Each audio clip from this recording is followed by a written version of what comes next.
Well, it's time for May Deer Chores, and what's really cool about this is we started May Deer Chores in 2020, and now we've come full circle. It's May of 2021, and I didn't even look back and see where we were at in May, what deer chores we have, because I'm basing a lot of the chores on what we're doing, whether it's in Wisconsin on our lease property, in Minnesota on our new property, and boy, there's so much to do.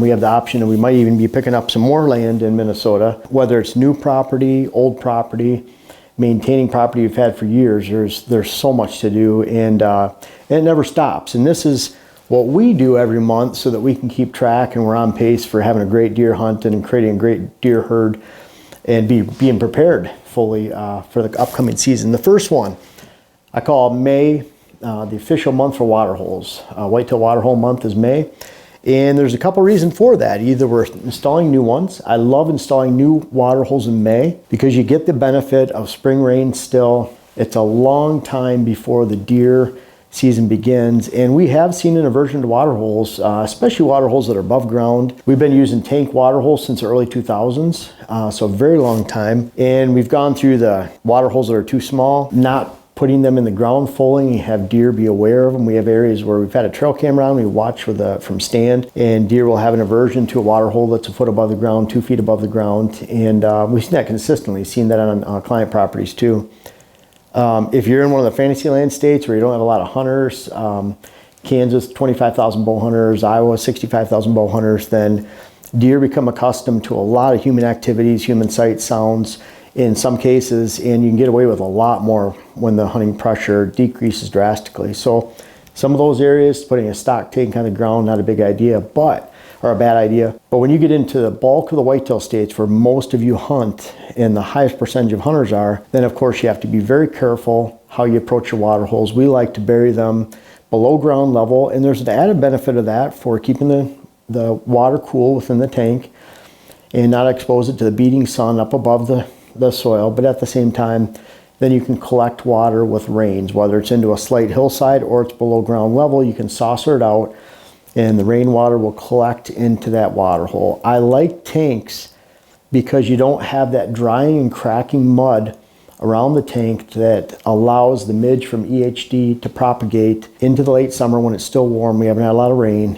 and those cracks in the mud is what really pushes the potential of EHD up through the roof. And so when you have shallow water holes that are earth bermed or dug, and then you have receding water at that time, that's exactly the created conditions for the EHD, and it becomes a very big problem. So I like tanks versus dugout water holes. The dugout water holes are great. They can be a high attraction, but if you have the potential for EHD in your area, it can create a huge problem when you have that drying and cracking mud. And around here in these hills, we don't have swamps, we don't have receding water for the most part, except in some of the cattle areas. And so on the hunting land and our land, the only water we would have would be those dug water holes that we're actually getting rid of this year. So very, very important to consider. At the same time, this is a great idea to get in and clean your water holes out. We like to take a garden rake, get old leaves, worms, debris, sticks, walnuts, whatever it might be that has fallen into the water. We clean it out, and we find that's enough to keep these water holes fresh. We don't need them to be creek fresh or river fresh. In fact, there's a lot of experience out there that shows that deer like the warm water, the stale water, the muddy water of a tank or a mud hole versus a clear brook or creek or river. That's been a long time experience on something like that. So whether we're cleaning out water holes, establishing new water holes, May is a perfect month to do so. Again, plenty of moisture and rain will fill those water holes the majority of the time. Last year in 2020 was the first time we had to fill water holes since 2016 in our area, southeast Minnesota, southwest Wisconsin, because we've had so much rain during the late summer, and typically it fills them. If I do fill them, it's usually mid-October before the pre-rut and rut kicks in. Great time to get in there and fill them if they're dry, as opposed to trying to keep them full of water all year long. You're really focusing on those bucks, using them during the rut, and for bucks that are traveling from, or deer in general, or from dry bedding to food sources in the afternoon. So May is a great time to get them established, and we have fun doing that. We've been doing it for many years and had some great success over water holes, and we're going to add some here in Minnesota. Food plots are a priority. tree stand location, blind location, access to those, mock scrapes, trail cameras. Now, year 2, we're really focusing on water holes, and that's what we're doing in May for sure on our new properties. Number 2, switchgrass mowing. For those of you that didn't apply simazine, or if you wanted the added benefit of mowing, May is a great time when your switchgrass, your older switchgrass, meaning 1 year old, 2 years old, or beyond, great time to mow your switch down to 4 to 5 inches. You can mow it pretty short because you have a lot of growth left in the summertime, and it's going to grow back up quick. But what you're doing is you're waiting for that weed growth to set in. You're mowing the switch down to about 4 inches, so that older switch that is featuring exponential growth and really popping compared to the local weeds has a great chance once you mow it down. It'll grow back fast, outcompete weeds, early emerging grasses, broadleafs, and it'll give your switchgrass a great life, and you really don't have to mow or burn it ever. You can just mow it. May is a great time to do so, especially mid to late May when those weeds are 10, 12, 15 inches high and starting to pass that switchgrass. You're just getting sunlight down to the top of the switch, allowing that switch that's this faster grower with a higher potential for overall height. You're allowing that switchgrass to have a chance. The death of all switchgrass is shade competition, and that shade will really slow down the switchgrass, even old switchgrass, and it can take over and eliminate your switch if it gets too much shade. That's why you can't mix switchgrass with screening blends, because the screening blend, if it's going to be a viable screening blend, it's going to shade out the switch. If it's not viable enough to be an actual screen, the annual screen, that means you're not going to have that switchgrass in the fall when you're actually planting it in the spring and mixing those two together, because that screening blend, whatever it might be, whether it's sorghum, ornamental grasses, can overtake that switch growth and shade it out and kill it. So you always want clean switch. Doesn't matter if it's taller switch grass varieties versus short, big blue stem, little blue stem versus shorter switch grass.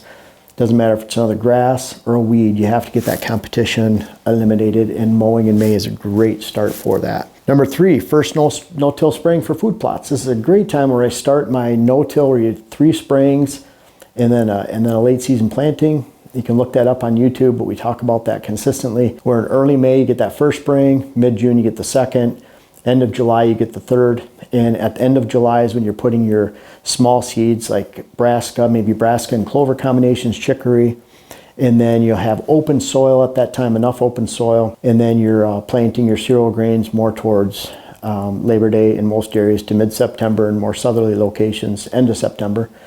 And that will include rye, oat, wheat at that time. So really good to get those on the ground at that time. Your first spraying is always your most important in a no-till spraying, not the last spraying. The first spraying eliminates future weed debris. That's really critical. You don't want your weeds to attain a height of 3 or 4 feet before you spray. Then you have that weed debris that takes a long time to break down, and it'll cover up the soil so you can't get the seed to the soil when you go to plant on it and broadcast in late July, early August, or that September time frame for cereal grains. So this first spraying is very critical, and I would encourage you, the next spraying too, we have very soon here, we'll be spraying Roundup and 2,4-D combinations over our switchgrass that was frost seeded.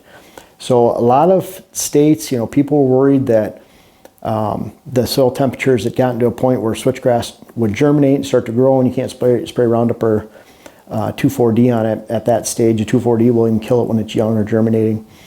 But really that soil temperature has to be there for 2-3 weeks. It takes a long time for switchgrass to emerge, especially at the lower temperatures.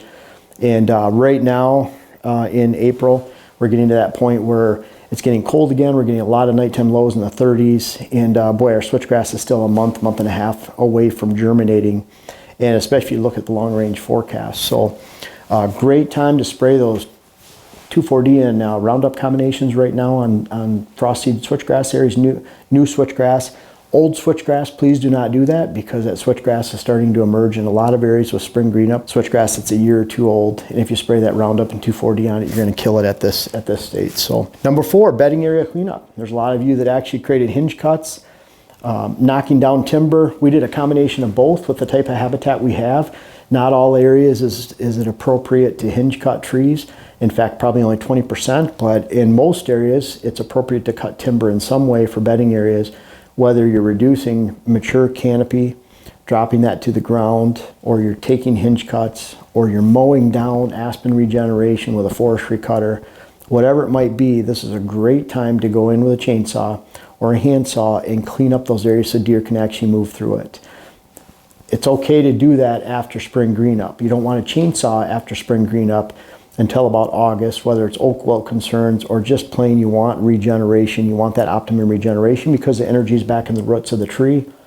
So you want to cut when the energy is in those roots, wintertime, late summer dormancy, as opposed to the middle of this growing season right now. So great time to go in, make sure the deer can navigate through your trails. There's no dead ends where deer feel stressed out and at risk by entering those bedding areas and then experiencing a dead end where they can't pass through and they can't get away from predators. So great time to do so right now. And the leaves are just in that in-between stage where they're coming out. So I like getting in and doing some of these timber cuttings because you can still see around the woods pretty well. It's not full summer where it's 90 degrees, 80 degrees. We're in there in the heat and doing a lot of chainsawing and cutting.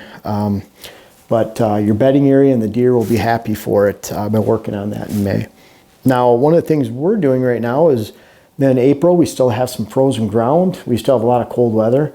But May, as it's warming up and the ground's soft, great time for us to install our archery range, finish installing it. And not only working on the archery range, but I love getting out and shooting. You know, I'll admit when it's 25 degrees in April and windy, it's not my favorite time to go shoot unless it's indoors. But when we get out in May and you get those great days, then I love hitting the range. And it's also a great time if you're thinking about changing sights, arrows, rests, bows, releases, whatever it might be. Great time to do so now. Hit the archery shop, get some of this equipment. And then as you're going working on a range or working on your old range, maintaining, mowing, getting weeds out, great time to not only maintain those ranges, but to actually start using them and practice on that new equipment too and change it over now, months before the season, so that you can actually be prepared, much more prepared for when hunting season actually rolls around. Now, we've talked about in March and April, a lot of times we're taking our trail cameras out. Big reason is because you can't identify the bucks for the most part unless they have some odd cut in their ear or mark on their body of which buck it is. And we can't really see any of the growth that's starting to take place. I like getting the cameras out of the woods, giving them a break, and then we're really going strong, putting them back into the woods at the end of June and making our mock scrapes at that time. So this is a really good time to get them out of the woods, give them a break, get the batteries out of them, let them dry out. And at the same time, during May, there's times I'll have to admit, during the fall, if there's a firmware update from Exodus available, I'm typically not going out into the woods, grabbing my trail camera, getting them out of the woods. So now that I have them out of the woods for a month, month and a half, 2 months, great time for those long overdue firmware updates and making sure your trail camera is functioning properly with those. This is not a time to scout. We talk about that often, very misleading. A lot of winter sign shows up right now, trails, hair in beds. Pretty cool to say, yeah, there's hair in these deer beds, but why? A lot of times it's from late winter when those deer are beginning to molt and the hair's coming off them. So you can see the hair in the beds, but a lot of times that's not where those deer were actually bedded in the fall during hunting season. So you always have to ask yourself why. Why are these deer in this area? But bottom line, what you'll find is May is not a good time to deer scout, with the exception of scouting, May turkey scouting. Really cool with our Exodus trail cameras where it's legal, with cell cameras. Great way to keep tabs on your turkeys, what's going on. We keep, whether it's cell cameras or actual lift video cameras out just to watch our turkeys. It's a great time of the year to do so. We're legal in your state. And so whether it's watching turkeys, make sure you get those cameras out because there's really no scouting benefit right now. You can't recognize most of the deer, and a good time to get those firmware updates completed. So we're most of the rest of the year, for 10 months out of the year, we have our cameras out. But May is that time where we definitely give them a break. And then tree stand access trails. I like this time of year because the green vegetation hasn't taken place. Really easy for you to go in and find sticks, remove sticks. And for those of you that want to take go the extra mile, to take a leaf blower in there, Get rid of the leaf debris, sticks, maybe all at the same time. Blow them out of your access trails so you have real nice trails to walk into, to those tree stands so you're quiet during the fall. Always remember the leaves are not going to be dropping until October. So great time to do so right now. I know guys that actually go into their hunting stands and leaf blow in Michigan, for example, southern Michigan. That time would be the 3rd or 4th week of October. And that's the last time I'd want to blow leaves off of an access trail, remove sticks, that type of thing. In fact, I encourage you, if you're my neighbors, that's a great time to do so, is to go in and remove those. You're going to spook a lot of deer if you do so. So keep that in mind. Great time right now to hit those trails, make sure they're clean, and give yourself a great access going in the fall without the competition of green vegetation for finding sticks and debris and getting it out of your way. And while you're at it, you know, it's also a great time to pick up the woods. Dylan and I have been out. We found 9 balloons in one location. One's still up in a tree. And there's garbage out on the property, cans, bottles. And I'll admit, you find some of those old cans or bottles that have like the pull tab on a pop can, maybe some of the old beer bottles, but it's kind of cool to see those. It's part of the woods almost. You think of decades past hunters, whatever they were doing when they were out there just taking a break. During the off season, putting stands up, who knows? But at the same time, great time to get them out of the woods and get all that trash out. While you can still see it without the leaves, with no snow, and hopefully not a lot of bugs and not a lot of heat. There's a lot of things you can do during May. Again, it never stops. And appreciate you guys. There's a lot of you. This seems to be a real popular topic on YouTube every month. For our videos, and I appreciate the support and you watching. And by the way, in May, I'll add this to our list, is that we're actually finishing our next web class, our how to plant food plots, all food plot strategies. That web class will come out. We have it slated for May 20th. We'll see if we're on time with that. But it will be coming out soon. I can't wait to bring that to you. It's going to be about 30 videos long, workbook hat, just like the how to design your whitetail parcel that's been really popular. And so we can't wait to get that out. Hope you guys enjoy that too. We have a lot going on in May. The deer work, the deer woods, let alone our web class. And I know you guys have a lot to do.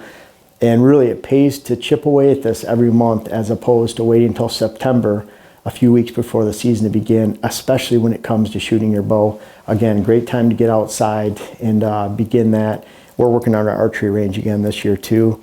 And hope you enjoy May. Hope you enjoy the beautiful weather that's coming along. And you know, I think of doing all these things, water holes, all the things you can do right now. I can't wait to get out with my bow, start hitting the range. It'll be a lot of fun. I hope you can get a chance to do that and get prepared for this upcoming hunting season by completing these May deer chores, which will really help when you get into June, July, August, September, because boy, it seems like we just ended the season. It's kind of like we're halfway to deer season right now again. And I hope you're on track and that you can have a successful hunting season this fall by keeping up with your monthly deer chore list.